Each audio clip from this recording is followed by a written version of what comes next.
John is now in his civilian life. He has joined Team Red, White, and Blue on their staff as a special events manager.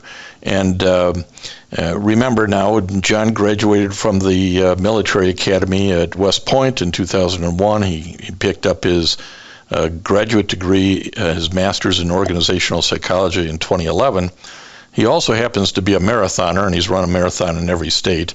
But he also has connections that with the founder of Team Red, White, and Blue. So tell us a little bit about Team Red, White, and Blue. Let's start there. Absolutely.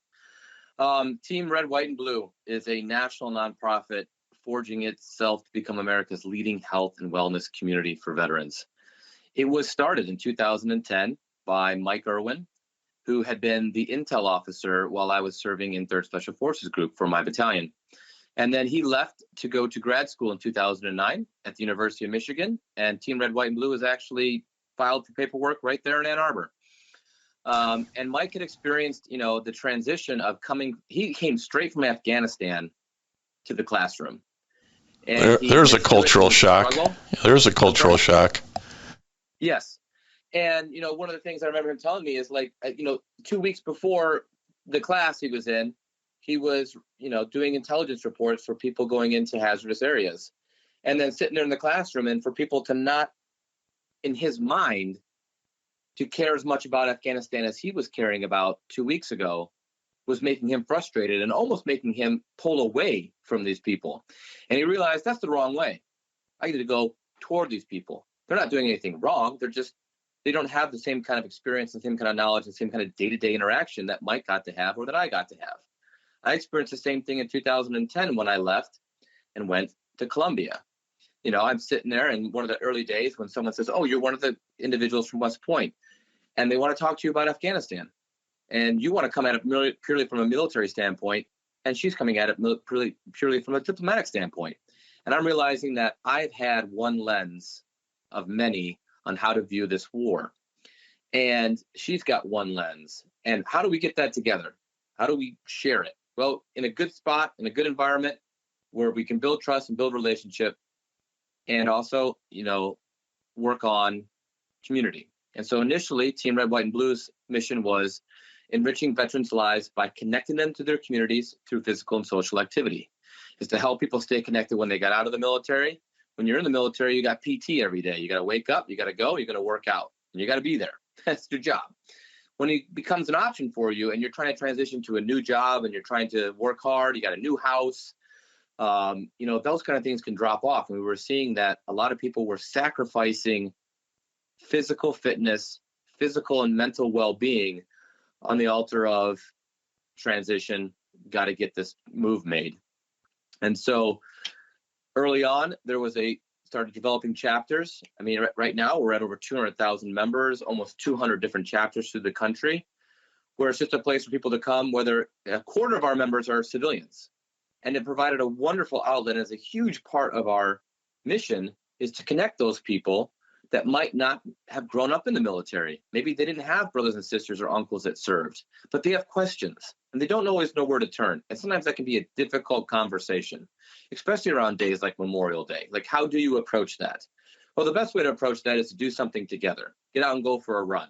There's something very connecting about a 5K goal, a marathon goal, taking those steps, forward progress, and it just leads to conversation. And it just leads to, Mike would say exercise is the most underprescribed medication.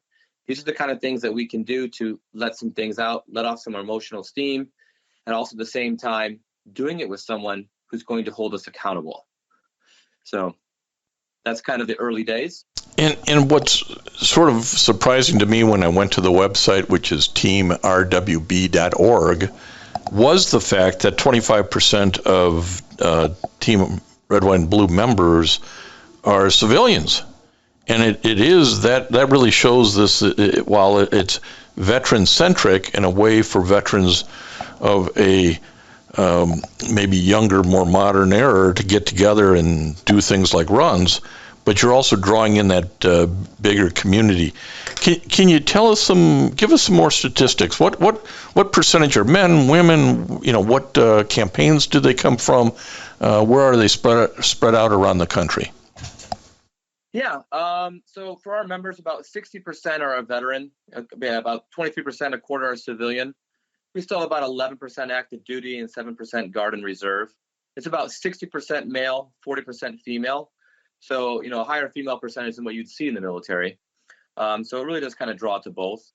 51% are Army, 19% Air Force, 16% Navy, 13% Marine Corps, and then another percent for Coast Guard and Space Force as well. So we got all representations from all our services.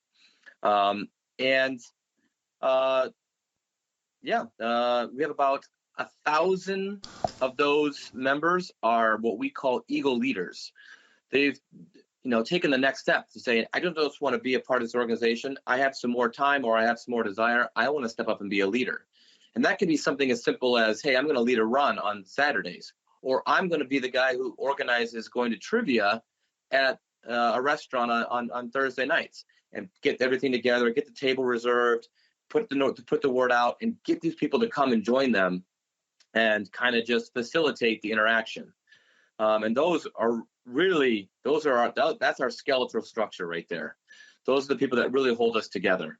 And then we use our ethos to kind of be the nervous system that really brings it all together. And that's passion, people, commitment, camaraderie, and those kind of things are what are central to what we're trying to achieve.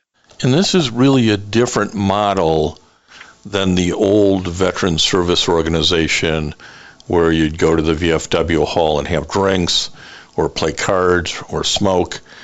This is really a different model, isn't it?